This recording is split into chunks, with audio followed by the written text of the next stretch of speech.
voleur de connaissances. Né au début du 19e siècle dans une famille paysanne du Haut-Pays, le jeune Yang Luchan n'avait qu'une passion, le Chuan Shu, l'art du poing. Ayant fréquenté assidûment dès son enfance les écoles d'arts martiaux de sa province, il avait atteint très tôt le rang d'un expert réputé. Mais les styles qu'il avait pratiqués jusque-là ne le satisfaisaient pas. Il avait conscience que, depuis la destruction du monastère de Shaolin, l'art du poing avait lentement dégénéré en une méthode de combat qui faisait une trop grande place aux recettes techniques et à la force musculaire. Malgré ses recherches dans tous les recoins du Haut-Pays, il ne parvenait pas à y découvrir un maître susceptible de lui enseigner un art plus profond qui déboucherait sur la voie de l'harmonie. Son désespoir prit fin quand il entendit parler du Tai Chi Chuan, art qui commençait à se populariser dans une autre province, le Honan. Abandonnant ses parents et amis, Yang entreprit un voyage à pied de plus de 800 kilomètres pour se rendre dans la patrie de l'art qu'il désirait étudier. Dès qu'il le put, il se fit admettre dans les milieux fermés des pratiquants de Tai Chi. Au cours des conversations qu'il eut avec ceux-ci, un nom revenait souvent à ses oreilles, celui du maître Chen Changjiang. Cet homme passait pour celui qui, à l'époque, avait le plus haut kung-fu, c'est-à-dire la plus grande expérience. Mais, hélas, le maître Chen enseignait exclusivement aux membres de sa famille dans le plus grand secret. Yang pensa qu'un si long voyage méritait d'étudier avec le meilleur. Adroitement, il réussit à se faire engager dans la famille Chen comme serviteur.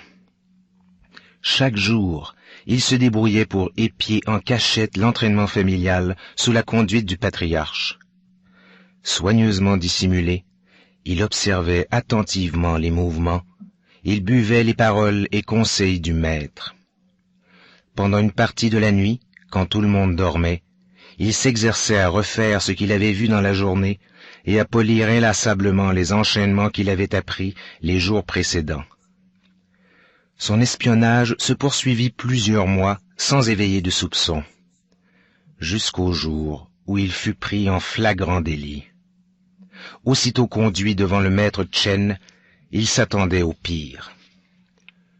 Le vieil homme paraissait en effet fort mécontent, et le ton de sa voix trahissait une certaine irritation. « Eh bien, jeune homme, il semble que vous ayez abusé de notre confiance. Vous vous êtes introduit ici dans le seul but d'espionner notre enseignement, n'est-ce pas ?»« Effectivement, » avoua Yang. « Je ne sais pas encore ce que nous allons faire de vous.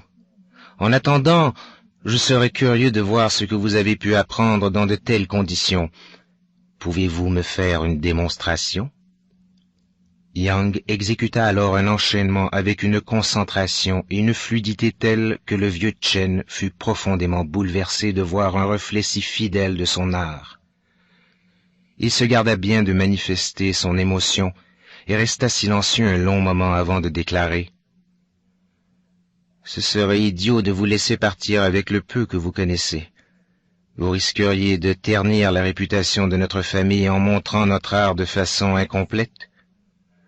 Le mieux serait que vous restiez ici le temps de terminer votre apprentissage et, cette fois, sous ma direction. » Demeurant encore de nombreuses années dans la famille Chen, Yang intégra de plus en plus profondément l'art suprême du Tai Chi. Ce n'est qu'après avoir reçu la bénédiction de son vieux maître qu'il repartit dans sa province natale. À Pékin, où il décida de s'installer pour enseigner son art, on ne tarda pas à l'appeler l'insurpassable Yang. En effet, bien que souvent défié par d'autres professeurs ou par de jeunes champions, il ne fut jamais vaincu. Ses combats contribuèrent à renforcer la réputation du Tai Chi Chuan, d'autant plus qu'il parvenait à neutraliser ses adversaires sans jamais les blesser.